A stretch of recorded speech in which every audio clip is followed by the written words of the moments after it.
Hey everyone, so I just wanted to put together a little bit of support to do with the Osmosis Core Practical. It is a really comprehensive practical in terms of the skills that are required, both when you're doing it but also in your write-up. So it is one of the most difficult core practicals, and the exam questions tend to always come up. So it is one that you have to be very, very confident and comfortable with. So one of the key things that most students find difficult is looking at the differences between accuracy, reliability, and validity. So I just wanted to talk you through this in particular for this practical. So if you're new to a core practical write-up, when we're discussing limitations of your experiment, that is essentially just talking about something that's gone wrong with either these three things, okay? So when you've completed your experiment, was there something wrong with your accuracy, reliability, and validity? It won't always just be one. There will be limitations across the board. But what you have done when you did the experiment is that you understood what these limitations would be, and you try to minimize them. So you want to write about what you actively did to minimize those limitations.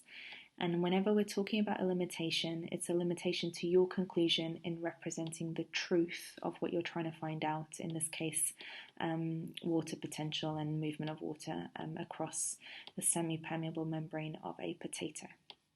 Now, in a practical, when you're evaluating the limitations of the experiment, you have to reflect on these three things, and always remember that evaluating means that you're stating and explaining both the positive and the negative points that you want to make, and always conclude a position. So say whether it was good enough or not, or whether something is high or low, or correct or incorrect. So always make a statement as to whether you need to increase it or decrease it, so that you're evaluating your position forwards.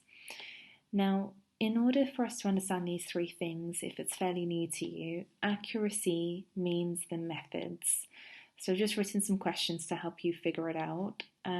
Will you get the same result each time you repeat the experiment?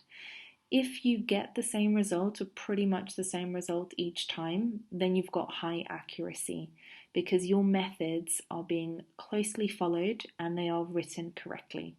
Now, this core practical gives you the methods, but there are particular things that you want to make sure you're mentioning when you're evaluating those limitations. So one of them is the potato. The potato needs to be the same type and the same age. And if it's not, then that is our control variable being a big limitation when it comes to the validity of our experiment, because one of our control variables is the potato. The second thing to do with the methods is the preparation of our potato. So you'll remember that you want to make sure that you use the cork borer to have these cylinders of the potato, and that you cut off any excess skin. You use a ruler to measure the piece of potato to be the same length, and that you use some paper to blot them equally.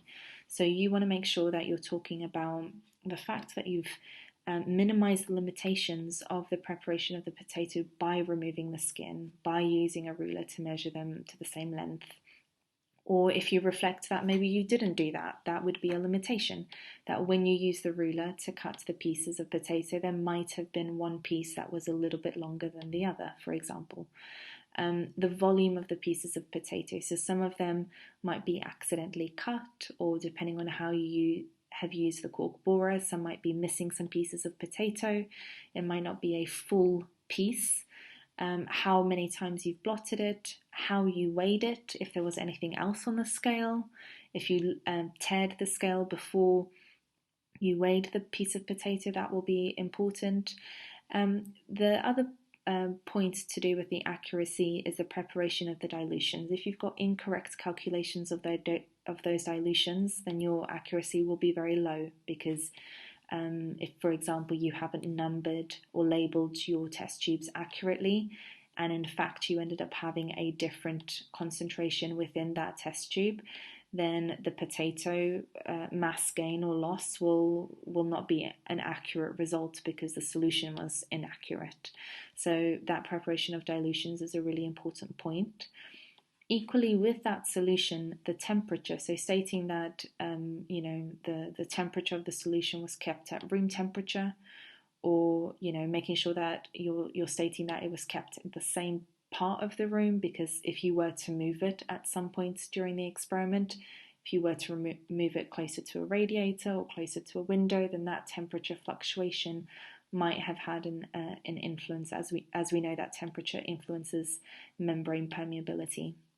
And then also the volume of solution is important. It needs to be the same volume as you can see in this image. Lastly, the time. So I see a lot of students dropping these pieces of potato at different times, but then actually only starting the stopwatch after all of them have been in, or forgetting to start the stopwatch until a few minutes later.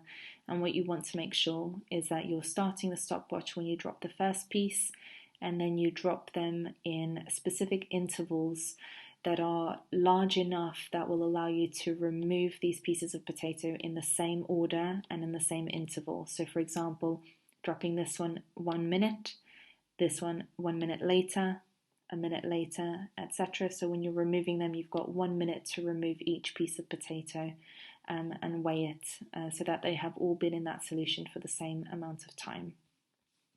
For reliability, it's to do with the repetition. So how close to the mean are your results each time you repeat it? So in order for you to actually calculate a mean, you need to repeat the experiment at least 3 to 5 times for each sucrose solution. Now for you guys doing this core practical, this is your limitation. You have not been able to do that. One thing that you could do is by comparing my results with other groups. So you could ask other groups to share them, and you could compare your data in that sense. Lastly, the one that most students find harder is the validity. So validity is to do with your variables, so what you have chosen to measure. So is what I am measuring allowing me to test my hypothesis? And how well is it doing that? So is what you're controlling what you should be controlling? Have you controlled for those things? And then also what you're measuring, is that being measured correctly? So have you presented the right concentration of sucrose solutions, or do you need to change that range? So the first thing to identify is what your control variables. So you would state something like, in my experiment, I've controlled for the type of potato and the age of potato, because we saw that those potatoes were the same type and they were expiring all on the same day. So they had been grown at the same time. You've also controlled the fact that they had no skin, they were the same length, you had blotted them equally, so all of that water, excess water on the surface of the potato had been removed. So this is all to do with that potato. The solution has also been controlled. You've controlled for the same volume and you've controlled for the same temperature. And then time. So what you can notice is that your accuracy, if it's a high accuracy, chances are you've got a high validity. And then also if you were then to repeat your experiment, you've got high reliability, because your results are reliable because they've been done accurately, which will always increase your validity. So they're all linked, they're not necessarily separate. But one of the things that you can always do, and this comes up all the time in exam questions, is that because what you're hypothesizing is that you could determine, so you can find out the sucrose concentration of the potato where it is 0, so where the potato has not changed mass, this would be the sucrose concentration of that potato.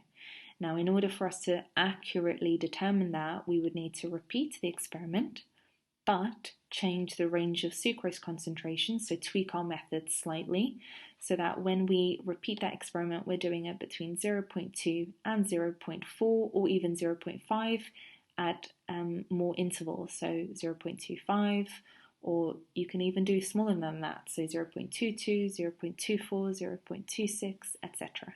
So the idea really is that with your variables, in order to increase the validity, you want to make sure that your hypothesis, what you've stated, is actually close to the truth. And it can only be close to the truth if you've controlled for anything that might be influencing your results, For example, if there was skin on the potato, that would massively influence it. If they had been in there for different amounts of time, that would influence it. If there were different volumes of solution, that would influence it. But if you had controlled for everything, you had high accuracy, you've stated that you would repeat the experiment to increase the validity, next time you do it, you would increase the range of the sucrose solutions. Okay, so I hope that was useful. When you're doing a write-up on this, just make sure that you're structuring that evaluation in this sort of way, always mentioning accuracy, reliability, and validity.